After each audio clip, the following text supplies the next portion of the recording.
وإذا كان هناك الآن من يقول بأن العرب يقبلوا بقرارات الأمم المتحدة فإننا نرفض ذلك رفضا باتا، لأننا أيها الإخوان إذا قبلنا بقرارات الأمم المتحدة فعلينا أن نعترف بدولة الصهاينة، لأن الأمم المتحدة معترفة به. وإذا قبلنا بقرارات الأمم المتحدة فلنقبل بتقسيم فلسطين، وهذا ما لا يمكن أن نقبله أو نرضى عنه. ولو أجمع العرب جميعا على أن يرضوا بوجود إسرائيل وبتقسيم فلسطين فلن ندخل معهم في هذا الاتفاق.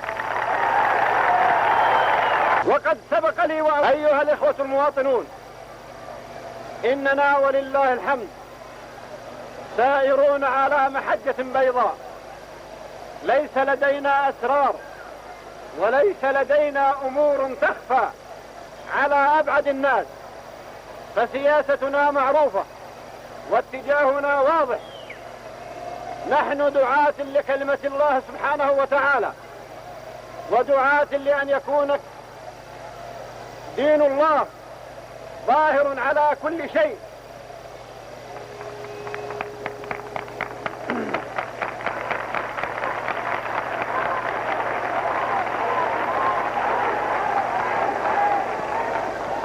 لا يضيرنا في ذلك من تقول علينا بغير ما نقصد وبغير ما نعمل. أما من الناحية العربية فنحن دعاة لإخواننا العرب أن يتصافحوا وأن يتلاقوا بروح أخوية وبمحبة وبإخلاص، وأن يحترم كل منهم الآخر، وأن يمتنع عن التدخل في شؤونه الداخلية.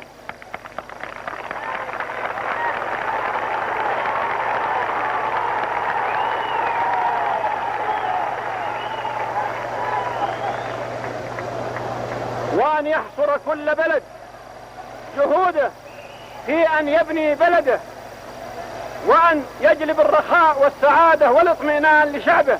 فهذا كل ما نريد من إخواننا العرب.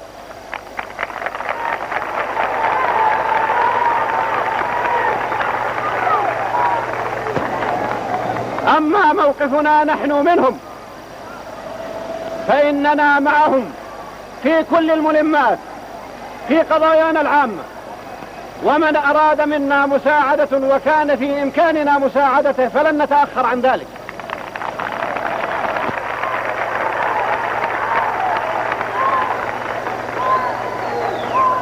وإن تاريخكم أيها الإخوان وتاريخ هذا البلد لشاهد على ذلك، فلم تكونوا أبدا في المؤخرة وإنما دائما كنتم في المقدمة.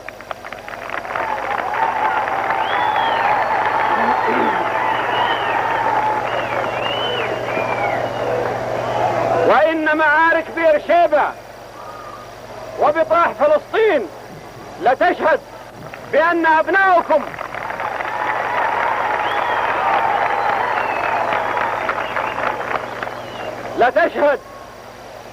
أبناؤكم الذين ذهبوا ليدافعوا عن وطنهم وطن إخوانهم لم يعد منهم إلا ربعهم، وقد استشهدوا على أرض فلسطين العزيزة.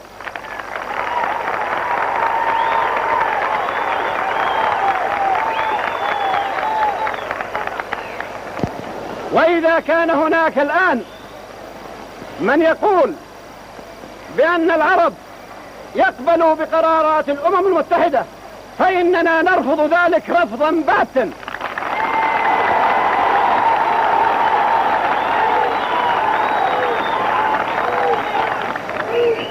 لأننا أيها الإخوان إذا قبلنا بقرارات الأمم المتحدة فعلينا أن نعترف بدولة الصهاينة، لأن الأمم المتحدة معترفة به.